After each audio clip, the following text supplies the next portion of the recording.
หมอตัวร้อยนี่ราคาเท่าไหร่ตัวนี้ตัวนั้น3,100 3,100ตัวนี้เนี่ยกันอ๋อร้อยเหมือนกันเนาะตัวร้อยเช้าเนี่ยค่ะ3,700 3,700แม่นี่3,100ตัวนี้นะ4,500 4,500ตัว150โอ้ก็มีกำลังวัดมากันเนี่ยเอาไปได้ถ้าเป็นเงินกี่เว้ยตัวนี้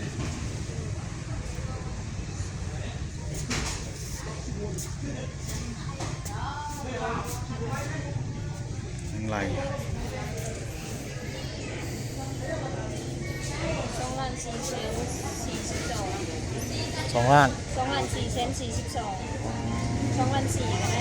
ตัวนี้เลยค่ะ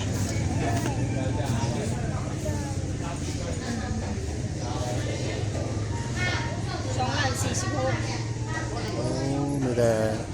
ราคาหลัก2 ล้านนะ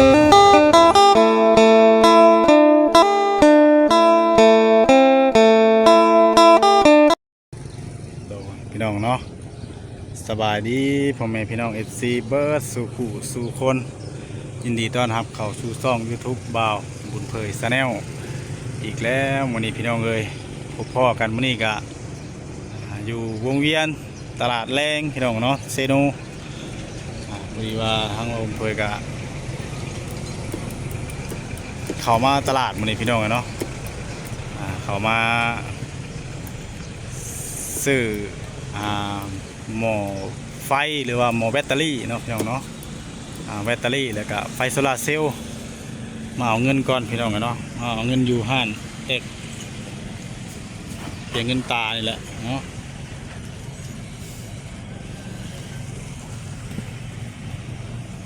พอดีว่าทางพ่อกับแม่เพิ่นเนาะฝากเงินมาให้ซื้อไฟโซลาร์เซลล์แล้วก็หม้อแบตพี่น้องเนาะใส่อยู่ให้อยู่หน้าเนาะแม่แก้วแล้วก็พอซุกพี่น้องเลยที่ว่าเคยซอยทางบ่าวเพยมาโดยตลอดพี่น้องเลยเนาะ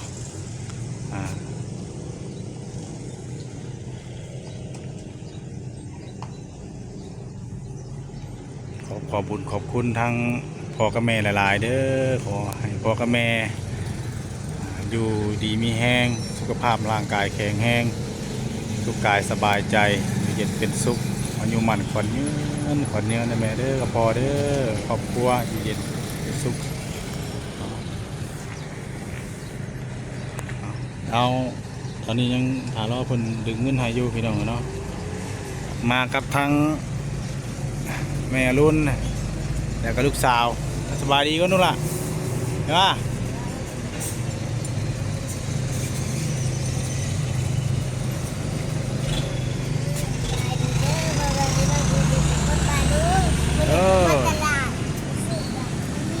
เนี่ยแดดได้พี่น้องเนาะมันเนาะแดดเอ้า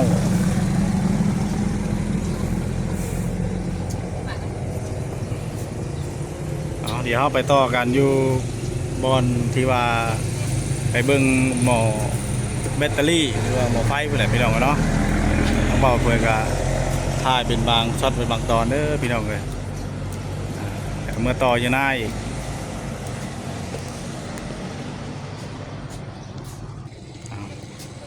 เดี๋ยวมาต่อกันอยู่หน้าเด้อพี่น้องเดี๋ยวไปต่อกันอยู่บอนชื่อผู้ใหญ่พี่น้องเนาะแล้วก็มาจบอยู่หน้าอากาศมันร้อนแห้งหรือว่าฝนตกบ่เนาะ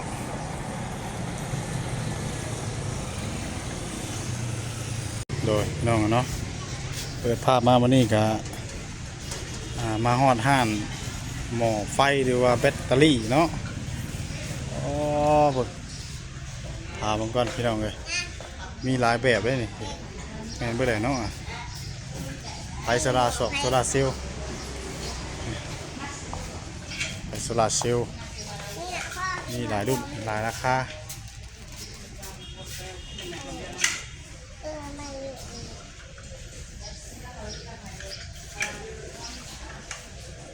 มานั่งมีถาลูกอ่ะ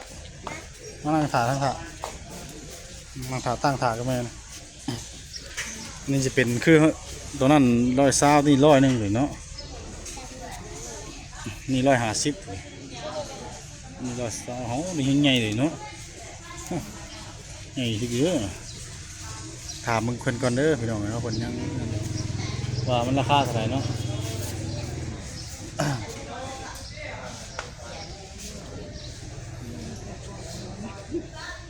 เนาะนี่แหละไอทีบาดีเด้อเนาะเบิ่งหม้อไฟนี่นะเอาหม้อน้ำบ่หม้อน้ำบ่หม้อน้ำเนาะ หมอน้ำหมอร้อยเช้า150หม้อตัวร้อยนี่ราคาเท่าไหร่ตัว คนละ3,100 3,000ตัวนี้เนี่ย กัน อ๋อร้อยเหมือนกันเนาะตัวร้อยเช้าเลยค่ะ 3,700 3,700 แม่ นี่3,100ตัวนี้4,500 4,500แล้ว150โอ้ก็มีกำลังวัดเหมือนกันเลยเอาไปได้ถ้าเป็นเงินกี่เว้ยเดี๋ยวนี้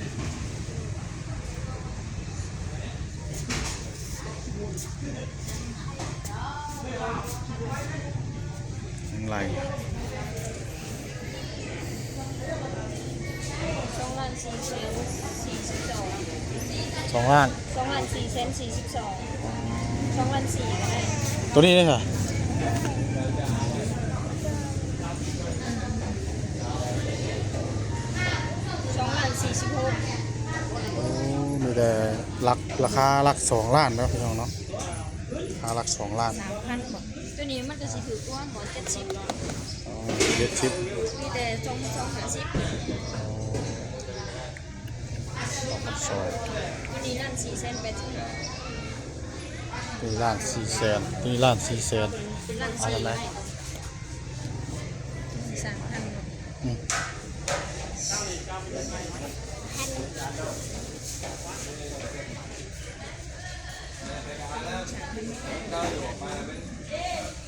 ตัวนี้มันจะ3,000ก็ได้ลั่น980 ล้าน900,000ไปพี่น้องเนาะ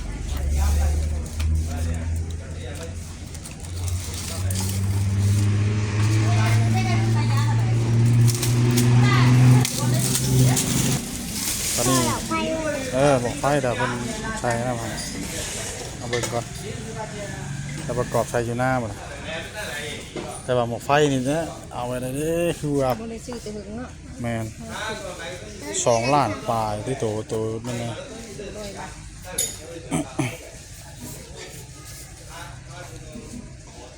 ตัวนี้ว่า70 ล้านปลายแล้วมันโดนเฮาก็บ่ได้ด้านน้องเบิ่งเนาะคือเอาไว้นี่ล้านดุดได้แต่ล้านเก่าได้ตัวนี้มันโบราณแบบนั้นได้ตัวร้อยในไข่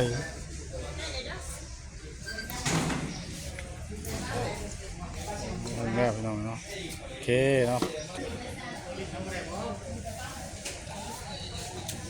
เรือของไทยพี่น้องเนาะตัวนี้ตัวหมกไฟนี่ จะบอกให้ หมกไทยเนาะ หมอร้อยใส่โซล่าไล่เลื่อน ใส่โซล่า ใส่โซล่าอะไรวะ แม่น เนี่ย ตัวนั้นมันเป็นหมอแห้ง หม บ่ อ เลย ให้ตอนนี้ขั้นบันไดกันนี้ขั้นบันได2,700รู้ให้จะ2,500 ธรรมดา แต่ที่ของนี้คือไงหมอแห่ราคาไทยมั้งกัน ราคาซ้ำกัน เดี๋ยวนี้ขอใส่น้ำก้ให้เจ้าพ่อ อันเบรกบ่ได้บ่ ขอรู้ให้เจ้าเย่หาชิพันไปป้าให้ซื้อนั่นแปลว่าได้นั่นไปเช็คหาซะใส่ลูกค้าซะคนนั้นเห็นกัน เอาดิบ่ไม่เห็นแล้วเอาเลยเพราะว่าตัวอื่นมันก็นั่นนะพี่น้องเนาะว่าเป็นของไทยของดีเลยนะ มันมาซื้อแต่หึง ไว้มาซื้อแต่โดนสักปีแต่พี่น้องเนาะนี่กับอันนี้ด้วยนี่2 อย่างนี่จะเป็นหมดแฟนพี่น้องเนาะแฟนใหญ่เนาะ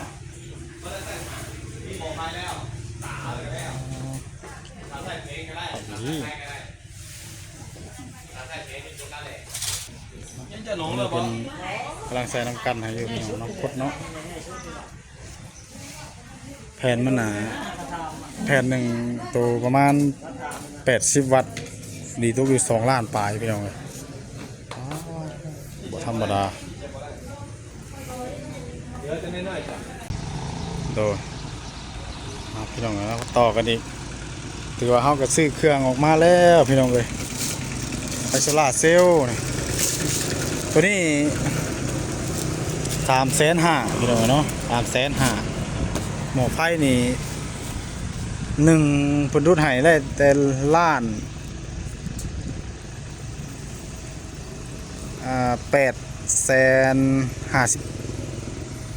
850,000พี่น้องเนาะบุกโดนได้บ่ได้มาถามมาซื้อเบิ่งพี่น้องเนาะเพิ่นเว้า2 ล้านรวมเบิดนี่2อย่างนี่ผู้ดีตกอยู่2อย่าง3อย่างน้อยนี่หูขี้มันหูขี้นี่มีมื้อหน้าทั้งบ่เพื่อสิประกอบให้เบิ่งแก้ให้เบิ่งพี่น้องเนาะผู้ดีตกอยู่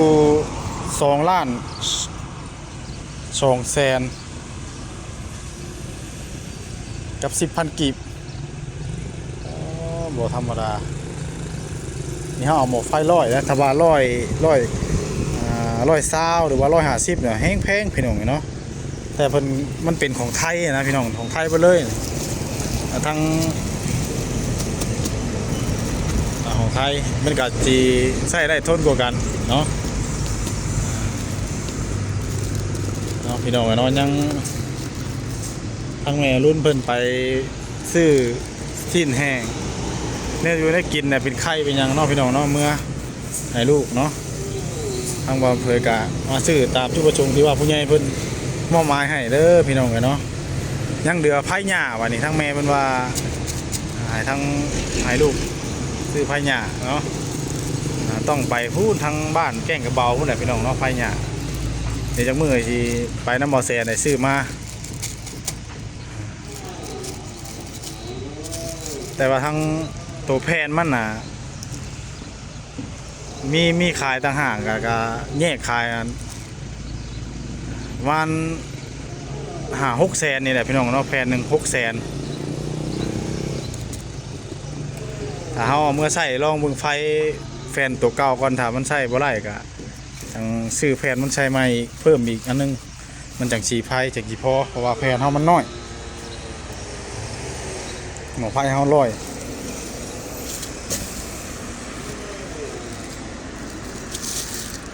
ว่าทั้ง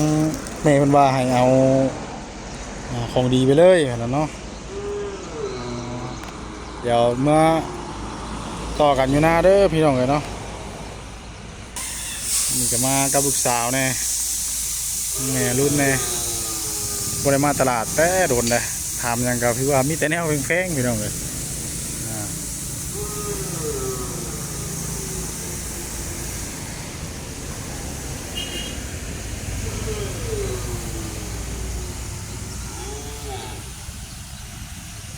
ถ้าว่าเป็นแผ่นตัวใหญ่หันแห้งจีแพงเบิ่งแผ่นหนึ่งเป็นหมื่นพุ่นประจักเปิดภาพมาวันนี้ก็ฮอดนาแล้วพี่น้องเลยเนาะให้ดูล่ะโอ้ได้ของกินน้ำได้แล้วพี่น้องเนาะนั่งลงนั่งเยอะๆอันนี้จะเป็นดอกไฟเนาะพี่น้องเนาะดอกไฟโซลาร์เซลล์